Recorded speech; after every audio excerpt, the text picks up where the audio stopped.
Amigos, una vez más, bienvenidos a este momento tan especial, nuestro pan cotidiano. Hoy, llenos de fe, de confianza, de entusiasmo, te damos la cordial bienvenida. Por supuesto, a disfrutar estas reflexiones que nos ayudan a ser más semejantes a Jesús. Padre amoroso, tú que conoces todo, Señor. Tú que sabes lo que están pasando cada uno de nuestros televidentes o de nuestros oyentes, Señor, por favor, en este momento, suplicamos tu bendición, que alivie, Señor, el dolor de aquella madre que está sufriendo por ver a su hijito enfermo, o aquellos que quizá están pasando por un momento complicado como familia, como matrimonio.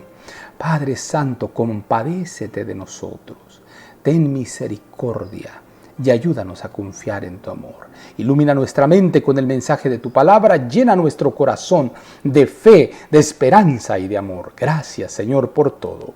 En el nombre poderoso de Jesús lo agradecemos todo. Amén, amén y amén.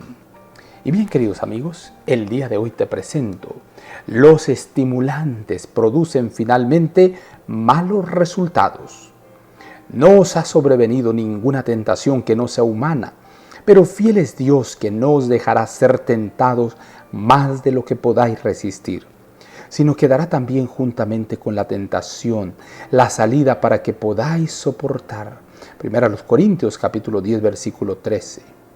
Como pueblo, a pesar de que profesamos practicar la reforma pro salud, comemos demasiado. La complacencia del apetito es la causa más importante de la debilidad física y mental, y es el cimiento de la flaqueza que se nota por doquiera. La intemperancia comienza en nuestras mesas por causa del consumo de alimentos malsanos. Después de un tiempo, por causa de la complacencia continua del apetito, los órganos digestivos se debilitan y el alimento ingerido no satisface. Se establecen condiciones malsanas y se anhela ingerir alimentos más estimulantes. El té, el café, la carne producen un efecto inmediato. Bajo la influencia de estos venenos, el sistema nervioso se excita y en algunos casos el intelecto parece vigorizado momentáneamente y la imaginación resulta más vívida, por el hecho de que estos estimulantes producen resultados pasajeros tan agradables.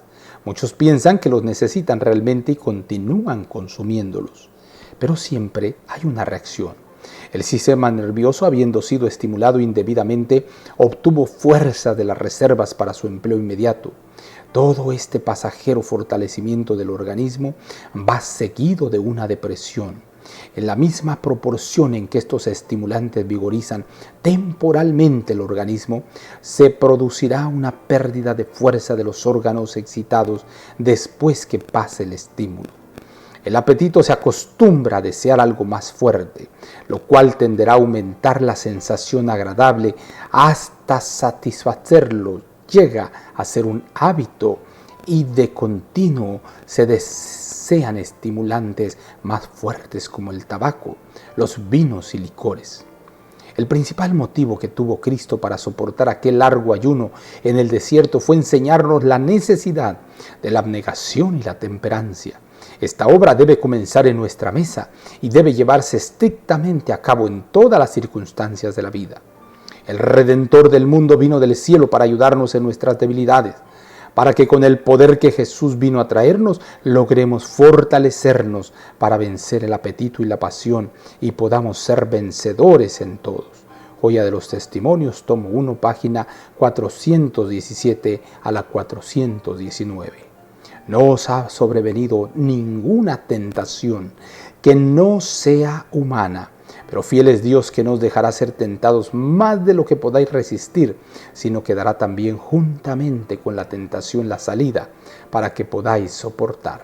Primera a los Corintios capítulo 10 versículo 13. Querido Padre, gracias.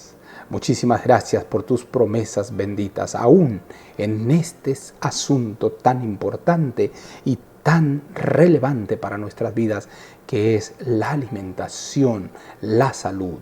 Padre, quédate en nuestras vidas, fortalece nuestros corazones, bendice nuestros hogares. No te olvides de nosotros. En el nombre de Jesús lo agradecemos todo. Amén, amén y amén. Jehová te bendiga y te guarde. Jehová haga resplandecer su rostro sobre ti y tenga de ti misericordia. Jehová alce a ti su rostro y ponga en ti paz. No lo olvides, conserva una sonrisa en tus labios, una oración en la mente y una canción en el corazón. Hasta la próxima.